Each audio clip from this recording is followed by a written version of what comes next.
Maqaa Abbaa, kan Ilmaa, kan Hafuura Qulqulluu, Waaqa tokkoon ni amanna. Ameen. Kabajamootaa fi jaalatamootaa maatiiwwan Waaqayyoo, Waaqayyoon kan jaalattan, Waaqayyo isiniin kan jaalatu,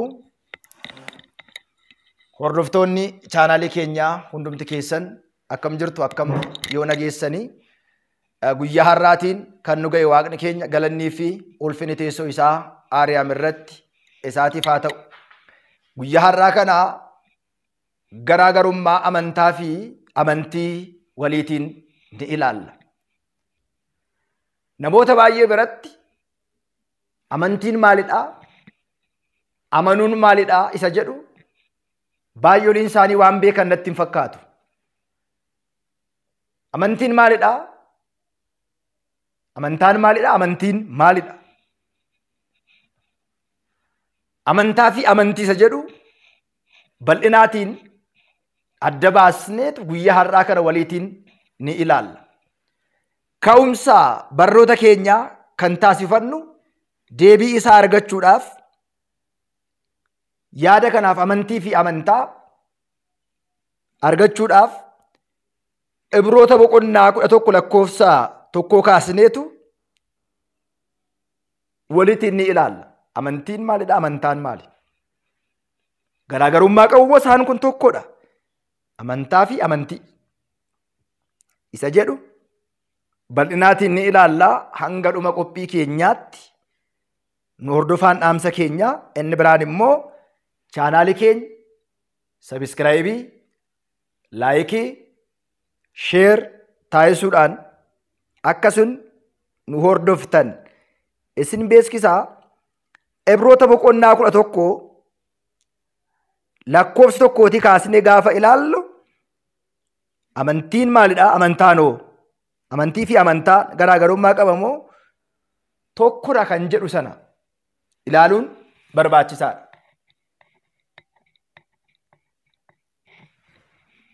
Qulqullichi Phaawulos Ibroota boqonnaa 11 lakkoofsa 1 kaasnee gaafa ilaallu amantiin amantaa otoo hin ta'in, amantiin abdii kan taasifannu, waan abdii taasifannu sana kan nu hubachiisu, kan agarrus waan agarru sana hundumaa kan nu hubachiisudha jedha. Amantiin abdii kan taasifannu, abdii kan taasifannu, waan abdii taasifannu sana jala muree kan agarru, waan agarru sanas immoo kan nu hubachiisudha jedha.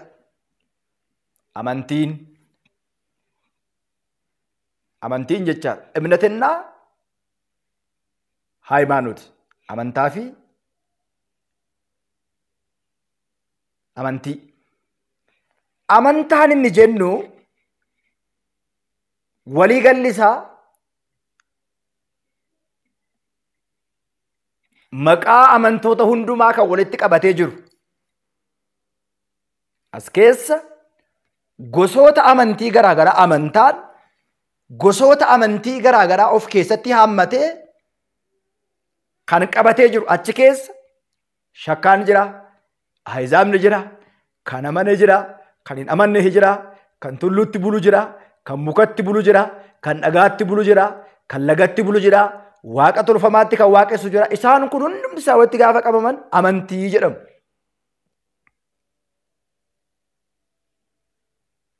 Amantii fi amantaan garaagarummaa guddaa kan qabanidha.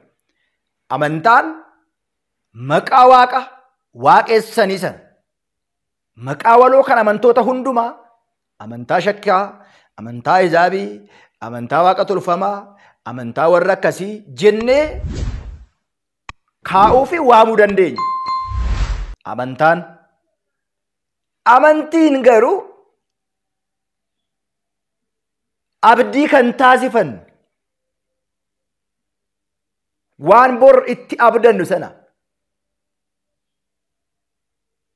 irra ejjete ejjannoodhaan kan nu amansiisudha. Namni kamiyyuu amantaa qabaachuu danda'a, amantii garuu qabaachuu hin danda'u. Kana beeku amma nuti amantii qabna moo amantaa qabna otoo jedhamneeti amantaa qabna jenna moo amantii qabna jenna. Warri Waaqayyotiin amanne warri amantaa tawaahidoo hordofaa jirru kan qabnu amantaa otoo hin ta'in amantiidha. Amantaan namni kamillee na jiraachisa. Ittiinan bula. Ittiinan jiraadha. Ittiinan deddeebi'a. Waaqni koo isa kanadha. Kanan amanus isa kanadha. Jedhee kan itti bulu sun amantaa jedhama. Amantiin garuu namni kamiyyuu amantaa qabaachuu danda'a. Amantii garuu qabaachuu hin danda'u. Kan amanee fi kan cuuphame ni fayya. Kan hin amanne garuu kan hin cuuphamne garuu itti murtaa'a jedha. Fakkeenyaatiif Ibroota boqonnaa 11 lakkoofsa 1 kaasnee gaafa ilaallu Abrahaamis Waaqayyotiin amane. Gaarummaas qajeelummaas ta'eetu lakkaa'ameef jedha. Dirqama namni amantii qabu amanuu qaba jechaadha. Namoonni baay'een garuu gosoota amantaa garaa garaa qabu. Kun Waaqa koodha. Kun fayyisaa koodha. Kanan na fayyisa. Kanan na jiraachisa. Kanaan deema. Kanaan ola jedha namoonni baay'een haasa'uu danda'u. Keessumaa Ibroota boqonnaa 11 lakkoofsa 1 kaasnee gaafa ilaallu waa'ee amantaa irratti biyyi lafaa jecha Waaqayyootiin akka isaan qophaa'an. Kanaaf immoo kan mul'atus kan hin mul'anne irra akka hin taane amantiidhaan ni hubannaa jedha. Abeel obboleessa isaa Qaayiliin caalaa aarsaa caalu Waaqayyootiif amantiidhaan dhiyeessee jira. Amantaadhaan otoo hin ta'in amantiidhaan. Abeel amantiidhaan aarsaa obboleessa isaa caalu amantiidhaan Waaqayyootiif dhiyeessee jira. Henook amantiidhaan du'a akka hin agarre amantaan otoo hin ta'in amantiidhaan du'a akka hin agarre amantiidhaan fudhatamee jedha. Amantaadhaan otoo hin ta'in. Amantii malee Waaqayyootiin gammachiisuun hin danda'amu. Gara Waaqayyoottis kan nama qaqqabsiisu Waaqayyoonis akka jiru kan barbaadanis gatii akka kennu akka amanuudhaafi jedha. Amantaadhaan malee Waaqayyoon gammachiisuu hin danda'amu. Amantiidhaan miti. Amantiidhaan yoo jenne baay'inni amantaa baay'eedha. Kamtu nu fayyisaa garuu as keessaati amantiidhaan beekna. Shakkaanis amantaa qabaachuu danda'a. Ahizaabiin amantaa qabaachuu danda'a. Fakkeenyaatiif ahizaabonni kun nu fayyisa jedhanii nam tokko mukni na fayyisa jedhee dhagaan na fayyisa jedhee tulluu na fayyisa jedhee lafti na fayyisa jedhee itti amanuu danda'a. Amantaa qabaachuu danda'a. Amantii garuu qabaachuu hin danda'u. ማንም ሰው ሃይማኖት ሊኖረው ይችላል፣ እምነት ግን ሊኖረው አይችልም። ሃይማኖት ከንጀኑ ኩን አመንታዳ አመንቲ ከንጀ እምነት ከንጀኑ ኩን ሞ አመንቲዳ አቺ ኬሰት አመኑ ፊ አመነሙ ኦፍ ኬሳ ቀባ ጀቻ እኒ ብራን ኖሄ ገረፉንድራቲ ዋንተኡ በሬ ዮኪን ሞ ሁበቴቱ Biduru yookiin immoo doonii yookiin immoo markaba qopheeffatee jira. Maaliitiin amantiitiin. Amantaadhaan otoo hin ta'in. Abrahaam lafa dhaalaa sana lafa dhaalaa taasisee fudhachuudhaaf gara bakkichaatti kan ba'e amantiidhaan. Keessumaa seera uumamaa boqonnaa 12 lakkoofsa 1 kaasnee gaafa ilaallu lafan si gaggeessutti bakkan si agarsiisutti ba'i. Maatii kee, fira kee, homaa illee otoo hin jedhiin ba'i gaafa Waaqayyoon jedhuun amantiidhaan ba'e. Waaqayyoo safaan akka ba'u waan beekuuf, Waaqayyo akka isa gargaaru waan beekuuf Waaqayyo isa akka oolchuu danda'u waan beekuudhaaf Abrahaam amane. Waaqayyo duukaa bu'e.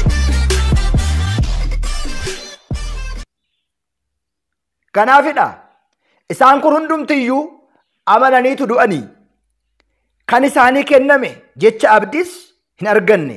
Haa ta'u malee garuu fagoo ta'anii kan dhaga'anii fi kan argan biyyittii lafaa keessattis keessummootaa fi dhabdoota ta'anii amananii jedha.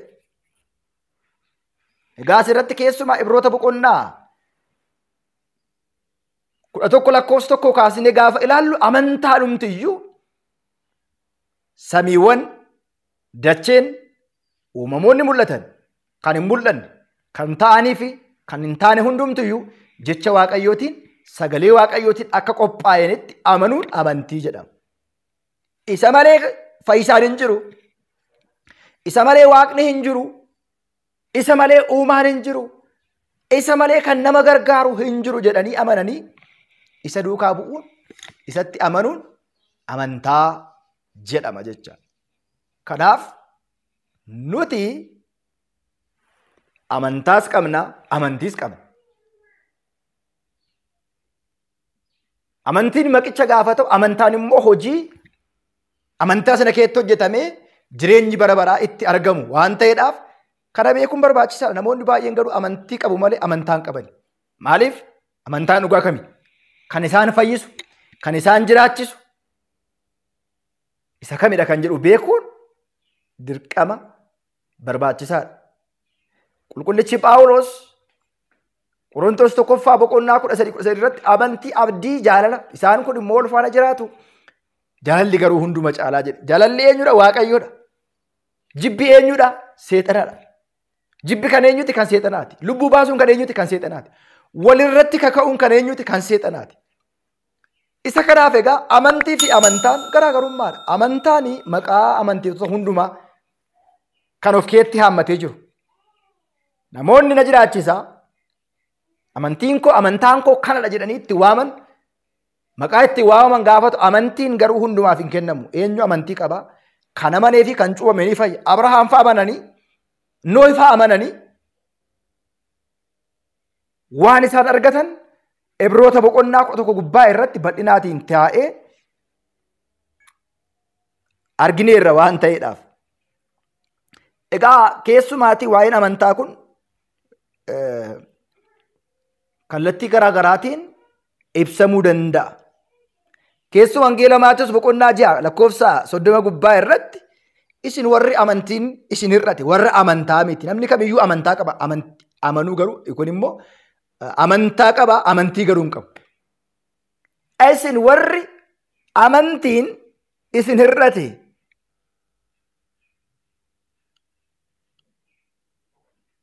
maaliif shakkitu? Maaliif sodaattu jedha. Kana jechuun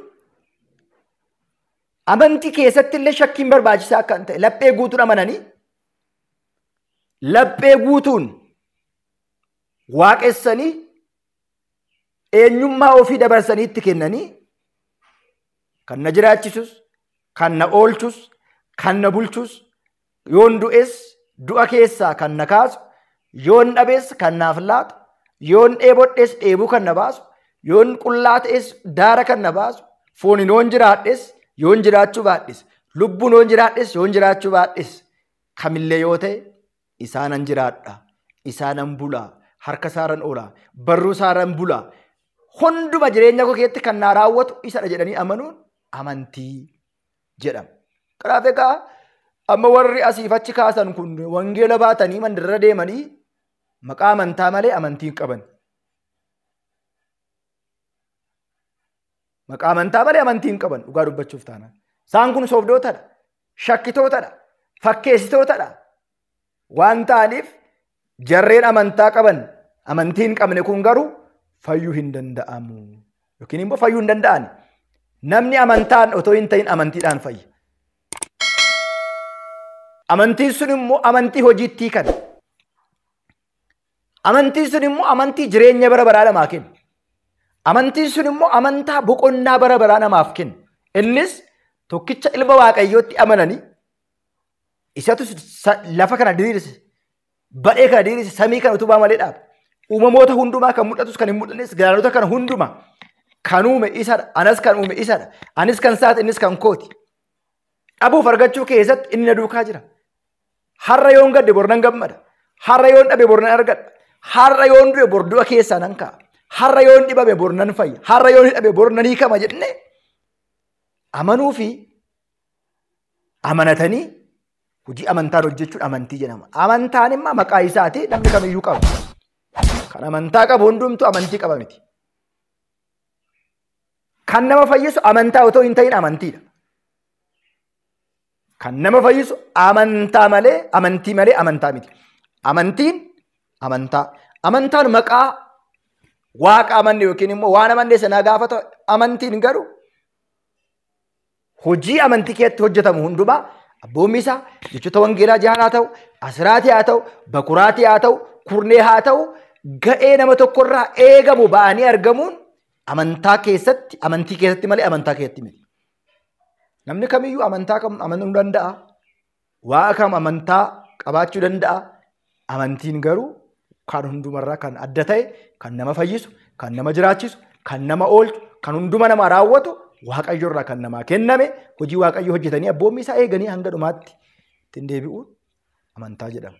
Itti fufa kutaan itti aanu kan nu barsiise kan nu gorse waaqa abboolii keenyaaf galanni ulfinni teessoo isaa ari'ame irratti saafaa ta'u nu haa turu.